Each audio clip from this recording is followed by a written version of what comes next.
रूप गुरुदेव के चरणों में कोटि कोटि नमन। श्री विचार सागर दर्पण के चौथी तरंग में हमारा चल रहा था कि उत्तम अधिकारी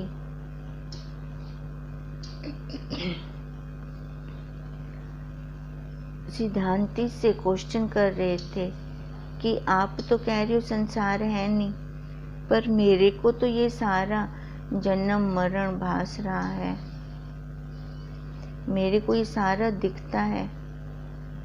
आपने उदाहरण भी दिया था रस्सी में सांप का, है नहीं पर भ्रांति हो रही है। मेरे को तो ये सांप बिल्कुल क्लियर दिख रहा है, ये संसार सर्प रूप संसार एकदम दिख रहा है। तो सिद्धांती वही आंसर दे रहे थे कि ये अनिर्वचनीय ख्याति है। अब उन्होंने एक सिद्धांत दिया, सभी मतों ने भी अपना अपना पक्ष रखा, पर वेदांत ने क्या रखा, जहाँ पे वेदों का अंत हो जाता है वहाँ सिद्धांत जो सब के अंत में जाकर सिद्ध होता है। तो वेदांत ने अपना सिद्धांत रखा। अब सिद्धांत क्या रखा कि ये अनिर्वचनीय ख्याति है। अनिर्वचनीय ख्याति उसको कहते हैं, एक काल में जिस काल में हमें दिख रहा है उस काल में ये सत्य है और दूसरे काल में ये असत्य हो जाता है। जैसे कल हमने बचपन का उदाहरण लिया था, उस काल में वो सत्य था पर अब असत्य है, अब है नहीं। तो इसका मतलब ये चल रहा है, चल रहा है, चल रहा है, ये है ही नहीं। जो चीज वास्तव में है ही नहीं तो वो हमें दुख कैसे दे सकती है, और उसका जन्म और मरण भी कैसे हो सकता है। ये कल सिद्धांती ने सिद्धांत दिया था अनिर्वचनीय ख्याति का। और साथ के साथ क्या बता रहे थे कि सामने जो भी जगत है, प्रिय रूप में, अप्रिय रूप में, पाप रूप में, पुण्य रूप में, जन्म रूप में, मरण रूप में, जितना कुछ भी मैं मेरा के रूप में हम देख रहे हैं, तो ये हम कैसे देख रहे हैं, ये सारा वृत्तियों का ही खेल है। वृत्ति के रूप में ही ये हम सारा देख रहे हैं। देखो, जब हमारी वृत्ति सुषुप्ति में शांत होती है, उस टाइम हमें कोई भी फुरना नहीं होता, तो जगत का कोई व्यवहार नहीं होता। ये जगत भी एकदम हमारा शांत होता है, पर उस काल में हम तो होते हैं, हम तो होते हैं। फिर इसको हमने कल लिया था, जैसे एक बच्चा सोया पड़ा है तो कैसे उसकी पहले हुंकारे भर रहा है, फिर मैं नहीं उठता, वो मैं भी आ जाती है। फिर मैं के बाद यह, अब यह आ गई, फिर यह उठी। देखो वो कितनी प्रक्रिया में से गुरुदेव ने हमें खोल खोल कर बताया। इस प्रक्रिया में कितना समय लगा, पर हम जब इसको अब बखान कर रही हैं, बोल रही हैं, तो बोलने में कितना समय लग रहा है, और जब हम क्रिया करते हैं एक क्षण भी नहीं लगता, एक पल भी नहीं लगता। फिर जब यह बैठती है, यह उठती है, तो यह के साथ वो स्त्री, वो पुरुष, वो माँ, वो बाप, वो बहन, वो नानी, वो दादी, सारे संबंध उठ खड़े होते हैं। फिर सारा का सारा संसार आ जाता है। पहले ये सारा संसार कहाँ था? था तो पहले भी ना। तो पहले वो सारा संसार कहाँ था? कभी हमने ध्यान दिया? कभी हम रुके? वो आकाश तत्व में लीन था, शून्य तत्व में लीन था। फिर एकदम उसकी याद कैसे आ जाती है? कैसे उसकी स्मृति आ जाती है? कैसे आती है? क्योंकि तब अंतःकरण हमारा सीधा हो गया। अब जब ये अंतःकरण से वृत्ति तो उठती है, अब जैसे ही अंतःकरण से पहले ये वृत्ति उठी तो बाहर कहाँ से गई? कौन सा है इसका रास्ता बाहर जाने का? नेत्र। नेत्रों के माध्यम से ये बाहर आती है और कहाँ जाती है? विषय के देश में। बाहर जितना भी है ये सारा विषयों का ही देश है। देखो, देखें हम बाहर विषय हैं कि नहीं? विषय ही दिखते हैं सारे। आज तक यही तो देखकर यही हमारा जन्म और कर्म चल रहा था, निवारण होने में नहीं आ रहा था। क्योंकि हमारी वृत्ति कहाँ जा रही थी? विषयों को पकड़ने के लिए। बाहर इन विषयों की बाजार लगी पड़ी है, हम खरीदते रहते हैं, फिर खरीद कर ले आते हैं। देखो कितने विषय हमने खरीदे, अब अंत आया कि नहीं आया? ये वृत्तियों का खेल है। जब तक वृत्ति को हम पकड़ेंगे नहीं, उसको छोड़ देंगे वृत्ति को, तो ये तो गंदगी, विषय रूपी गंदगी पे जाकर बैठ जाएगी और वहां से फिर हम इसको खरीद कर लाएंगे।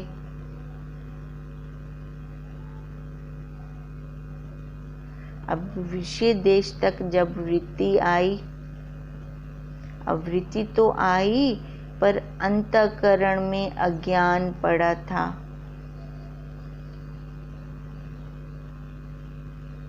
ये अज्ञानता के कारण ही तो दुख ले रही हैं। हमने उसका मोल क्या चुकाया? बाहर विषय को तो खरीद के लेके आ गए, फिर मोल क्या मिला हमें? इसका फल क्या मिला? दुख। हमने मोल क्या चुकाया? अपने शरीर का, उस जन्म का। वो जन्म हमारा ऐसे ही चला गया। कितना भारी मोल दे रहे हैं, कभी रुक के हमने विचार नहीं किया। अब वृत्तियां तो आती हैं अंतःकरण तक, पर वहाँ पे ज्ञान होने के कारण, इच्छाएं वासनाएं होने के कारण, मैं मेरा होने के कारण वो उसी में ही फिर लोटपोट हो जाती हैं। फिर यथार्थ नहीं देख पाते।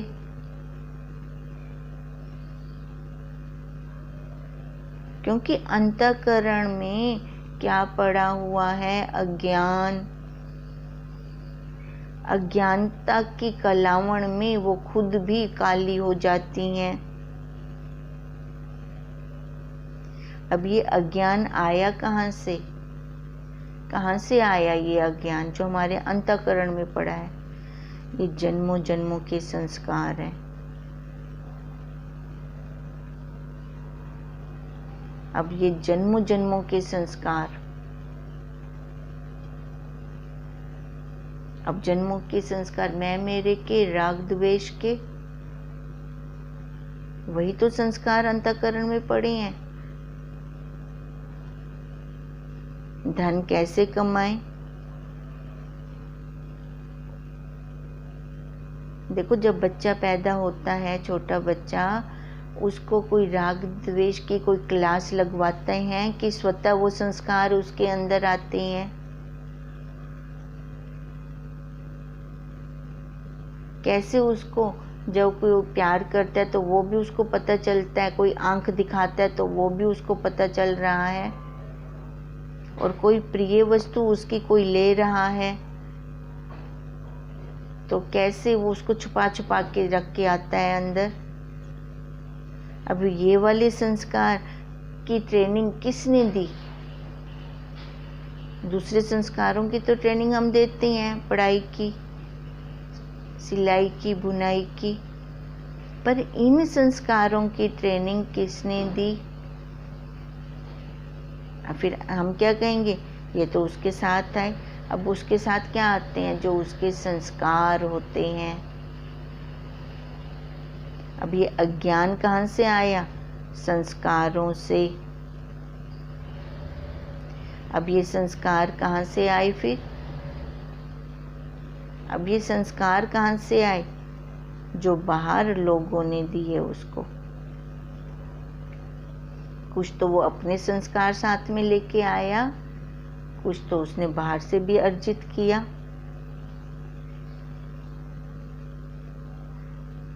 अब ये सारा ये क्या चल रहा है? ये संस्कार, ये वृत्तियों का खेल चल रहा है। जो ये संस्कार मैं मेरे के अज्ञानता के लोग भी गिफ्ट देते हैं। अच्छा, उसने तेरे साथ ऐसा किया तो चुप करके सुन के आ गई। दो बातें तू भी बोल के आ जानी थी, तेरे को भी बोल देनी थी। अब देखो ये संस्कार कैसे ट्रांसफर हो रही हैं। हम देखा करें, अपने आप को देखा करें कि जब हम किसी संसारी के साथ बैठे होते हैं तो वहां से हमें क्या मिल रहा है, और जब हम सत्संग में जाते हैं, गुरुदेव के सानिध्य में बैठते हैं, तो वहां से हमें क्या मिलता है, वो हमें कैसे मोड़ते हैं। देखो, जब हम किसी को कोई बात सुनाते हैं तो अंदर तो हमारे यही चल रहा होता है ना कि मेरी हाँ में हाँ मिलाएं, हारी तू सच्ची है, हारी तू सच्ची है। अगर वहीं पे सामने से उसी टाइम ही अगर कहना शुरू कर दें कि ये तेरे कर्मों का खेल है, गुरुदेव लाते इस बात पे हैं, पर धीरे धीरे, क्योंकि ये निपट निराला संसार में से गया हुआ होता है, अपने अनुसार ही ये सारा कर्म चाहता है, क्रिया चाहता है। अगर उसको वहाँ टिकाना होता है तो पहले उसकी हाँ में हाँ मिलाकर उसको धीरे धीरे मोड़ते आते हैं। फिर जो बात शुरू में कहनी थी ना कहकर, उसको सच्चा कहकर धीरे धीरे मोड़ा, लास्ट में जाके उसको वही बात बोली कि ये तेरा कर्मों का ही खेल है सारा, जैसा तूने बीज बोया था वैसा तेरे को मिल रहा है, तो रोना किस बात का। अब देखो, ये संस्कार हमें किसने दिए? ये गुरुदेव ने दिए। तत्वज्ञ गुरुदेव के बिना तो हमारा कोई वजूद ही नहीं है। जो मनुष्य शरीर लेकर भी दुखी है, संताप में है, वो एक कीड़े की तरह ही तो जी रहा है, जो इस इच्छाओं से, वासनाओं से भरा हुआ जिसका अंतःकरण है। वो कीड़े से ज्यादा उसकी कोई जिंदगी नहीं है। ये जन्मों जन्मों के संस्कार इसके अंदर, जीव के अंदर पड़े हैं, और लोग भी ये संस्कार डालते हैं। ये शरीर वाले, आकार वाले, मन के अनुकूल अगर है तो राग है, और मन के अगर प्रतिकूल है तो द्वेष है। सदा से ऐसे चला आ रहा है, युगों युगों से ऐसे चला आ रहा है। अब ये कोई विरला ही इस चक्र से बाहर निकलता है। अब वृत्ति, अब गुरुदेव जैसे बता रहे हैं सिद्धांती कि ये वृत्तियों का ही खेल है। वृत्ति बाहर तो निकली, वो विषयों को निरावरण नहीं कर पाई और अज्ञान में उसने देख लिया। अब अज्ञान में देखा, विषयों को निरावरण तो किया नहीं। अब अज्ञान में देखा तो अज्ञान में क्या दिखा, यह शरीर मैं हूँ। पुत्र, पुत्री, मकान, धन, स्त्री, गाड़ी, सोना, चांदी, पशु, जितनी भी ये सामग्री है, जितनी भी ये सामग्री हमने इकट्ठी कर रखी है, यह हमारा ऐश्वर्य है। ये सोफा, ये कुर्सियाँ, ये सारा मेरा है और यह मैं, मेरे के संस्कार जन्मों जन्मों के हैं। अब आगे भी तो वैसे ही लोग मिल रहे हैं, उससे ज़्यादा तो हम कुछ नहीं कर पा रहे। और वृत्ति आवरण को भंग ना कर पाई, बाहर अज्ञान के आवरण को। अब वृत्ति आवरण को भंग ना किया, कौन से आवरण को ना भंग किया उसने? अज्ञान के आवरण को उसने भंग नहीं किया। अब इस अज्ञान के आवरण को भंग ना कर पाने के कारण, और उसके खुद के भी तो संस्कार, अब अपने भी संस्कार साथ में हैं और बाहर वाले भी संस्कार लिए। अब उस संस्कारों वाली वृत्ति को कह दिया, यह शरीर मैं हूँ और यह सब मेरा है। उस आवरण को भंग ही नहीं कर पाए।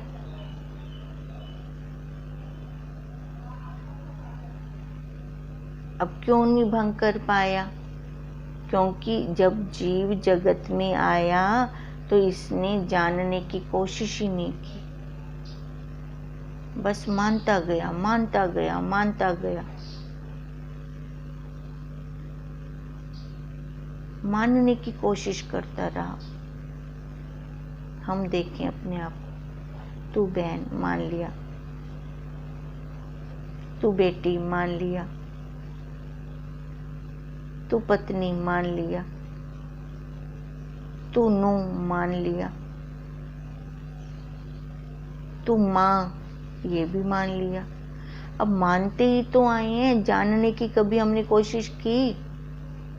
अब गुरुदेव अब हमें जनवाने लगे हैं अपने आप के बारे में भी। जो तू सामग्री लेके बैठी है उसका तेरे को ज्ञान भी है कि नहीं? अब मैं कपड़े धोने वाली मशीन तो लेके बैठी हूँ, तो उसका फुली मशीन है मेरे पास, तो उसका ज्ञान भी है कि नहीं? ज्ञान होगा तभी तो चला पाऊंगी। अगर ज्ञान ही ना हो तो मैं उस मशीन को यूज कर सकती हूँ? अब यही गुरुदेव कह रही हैं कि आज तक तूने जानने की कोशिश नहीं की, खाली मानने की ही कोशिश की है। और अब गुरुदेव जनवाने चले हैं तो किंतु परंतु लगा रही हैं, शंका कर रही हैं।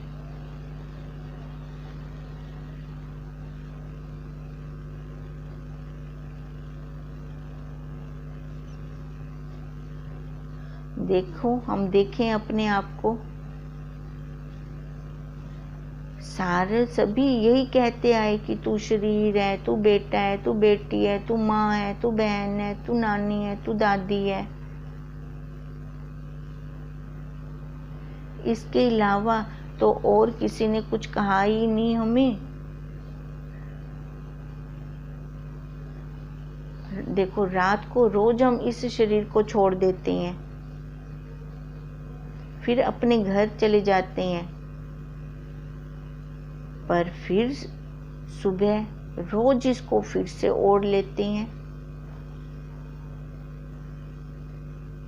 फिर आकर आंखों में बैठ जाते हैं और कर्मों का लेन देन करने शुरू कर देते हैं, करने लग जाते हैं।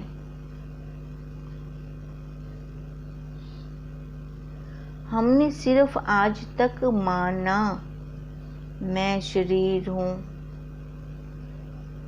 हम मानते ही तो आ रहे हैं ये सब मेरा है। देखो कितना बड़ा आश्चर्य है। जिसको हम मेरा कह रहे हैं वो मेरा हमें छूटता हुआ भी दिख रहा है आश्चर्य कि नहीं? कितना बड़ा आश्चर्य है ये भी मेरा, ये भी मेरा, ये भी मेरा। और तो और जिस आकार को हम लेके बैठे हैं, जिसको मेरा कह रहे हैं, वो भी छूट रहा है, छूट रहा है, रेत की तरह हाथों से फिसल रहा है। अब तो दिख रहा है कैसे सब जा रहा है, जा रहा है। तो इसको कितनी पकड़ने की कोशिश करते हैं हम, इस शरीर को कितना। देखो बचपन से जवानी में आना तो सभी चाहते हैं, पर जवानी से बुढ़ापे में जाना कोई भी नहीं चाहता। फिर इसको हम पकड़ते हैं कि ऐसे का ऐसे ही ये जवान बना रहे, पर ये शरीर तो छूट रहा है, छूट रहा है, जा रहा है। हम ध्यान ही नहीं देते। जो जाने वाला है भाई उसको जाने दे, जो रुकने वाला है उसको ही ले ले। ये उल्टी क्रिया क्यों करनी?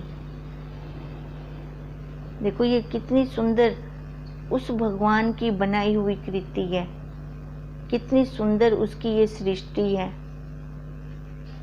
कितना विस्तार है आत्मा का। कि बाहर जहाँ पे भी देखो, अच्छा यहाँ पे भी तू बैठा हुआ है। एक फूल को ही देख लो, फूल के अंदर सुगंध रूप में भी तू बैठा हुआ है। अच्छा अपनी रक्षा के लिए तूने कांटे भी लगा लिए अपने आसपास। जिसको भी बाहर देखते हैं, जहाँ पे भी नजर जाती है, उसके ही तो दर्शन होते हैं, उसका ही तो एहसास होता है। कितना विस्तार है उस आत्मा का। पर पहले तो नहीं दिखता था ये सब। अब सुबह उठते हैं तो चिड़ियों की चहचहाट भी कितनी अच्छी लगती है। बाहर पेड़ पौधे हरियाली कितनी अच्छी लग रही होती है। और पहले क्या लगता था कि सुबह सुबह चैं चैं चैं कर देती हैं, सोने भी नहीं देते। आज उनकी बोली कितनी प्यारी लगती है, कितनी ईश्वर की बनाई हुई सुंदर सृष्टि है। ये देखा हमने पहले कभी? ऐसा तो हमें दिखा ही नहीं। कैसे दिखता था? जब ये आंख खुलती थी तो सब मेरा है, यही दिखता था। ये मैं मेरा, जो मेरे अनुकूल है वो मेरा मित्र है, जो मेरे प्रतिकूल है वो मेरा शत्रु है। ये मेरा शत्रु है, ये मेरा मित्र है। इस प्रकार ही तो देखते थे।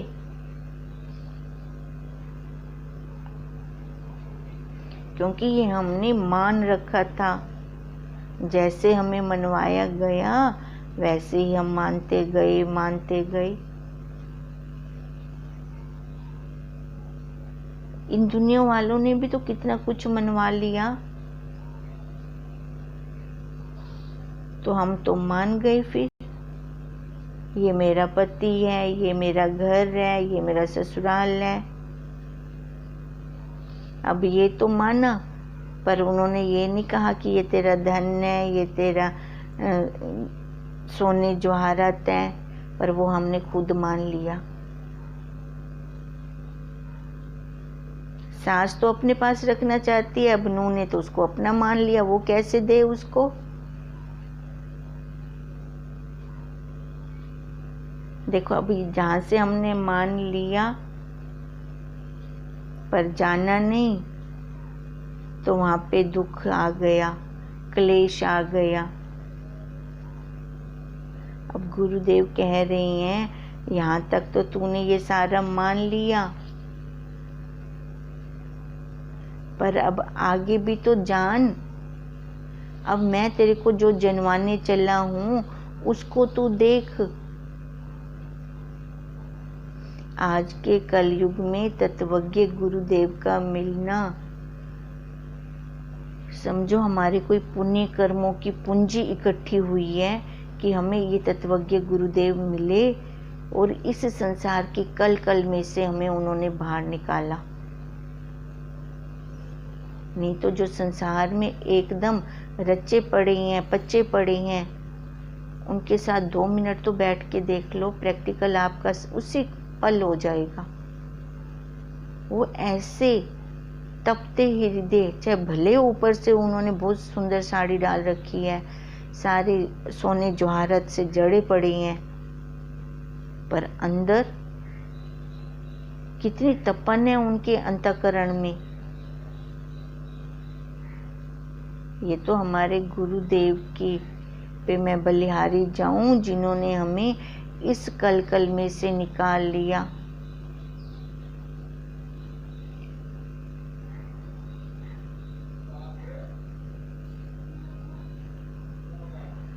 देखो और तो और भी आजकल किसी से भी हम पूछते हैं कि कौन है तेरा गुरुदेव, तू किसको मानती है। मैं इस गुरु को मान रही हूँ। सारे मानते ही आ रहे हैं, जाना किसी ने भी नहीं। कान में फूंक मारने वाले कितने बार गुरुदेव मिल रही हैं, पर जनवाने वाले गुरुदेव तो कोई विरले ही आते हैं। अब कोई विरलों में से ही कोई विरले ने ही हमें ये जनवाया।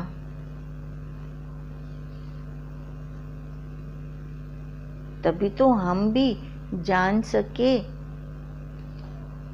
तभी हम कहते हैं कि हमारे कोई पुण्य कर्मों की पूंजी, पुण्य कर्मों का कोई समूह इकट्ठा हुआ था कि सीधे ही हम तत्वज्ञ गुरुदेव के हाथ में आ गए। क्योंकि हमें तो कुछ ज्ञान नहीं था पहले। अगर कोई बाहर परमात्मा दिखाने वाले गुरुदेव मिल जाते तो हम भी आज तक भटक जाते।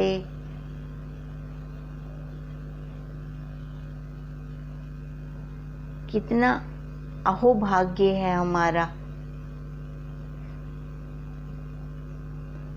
जो ये मैली विद्या करते हैं। देखो कितना तरस आता है उनके ऊपर, जो रिद्धियों सिद्धियों में रुक जाते हैं, कितना उनके ऊपर तरस आता है। दया के पात्र हैं वो, जो एक हाथ ऊपर करके शरीर को कष्ट देकर जो ये ज्ञान प्राप्त करना चाह रही हैं, तो क्या हमें वो शरीर से मिलने वाला ज्ञान है। अब जैसे पीछे हम करके आए थे, होशंकावादी कह रहा था मैं ये तप करके इसको पालूंगा, पुण्य करके पालूंगा, पिछले अगर मेरे पाप कर्म हो गए हैं तो मैं उनका प्रायश्चित कर लूंगा। अब कैसे धीरे धीरे धीरे गुरुदेव हमें कह रहे हैं कि ये ज्ञान, आत्म ज्ञान, ये कर्म करके हम नहीं प्राप्त कर सकते इसको, ये खाली ज्ञान से ही प्राप्त होगा। कैसे युक्ति उसे मुक्ति दिलाते आ रही हैं, दिलाते आ रही हैं। सारे लाइन में लगे हुए हैं, जानता कोई भी नहीं कि ये वृत्तियों का खेल है, ना ही जानने की कोई कोशिश कर रहा है। पर गुरुदेव ने हमें देखो क्या से क्या ज्ञान दे दिया, कहाँ से शरीर वाले ज्ञान से उस सूक्ष्म ज्ञान पर ले लाकर हमें खड़ा कर दिया, जहाँ से इस जन्म मरण के चक्कर से हम छूट सकते हैं। पुरुषार्थ अपना, वृत्तियों का खेल देखना है हमने अपना, पर ये फंसा क्यों? जब से ये जीव अपने आप को मानने लगा, तब से ये सारी भ्रांतियों में फंस गया। तभी से ये फंसता जा रहा है, फंसता जा रहा है, क्योंकि उसने अपनी वृत्तियों को नहीं देखा। अगर वृत्ति को देखता तभी तो छूट पाता।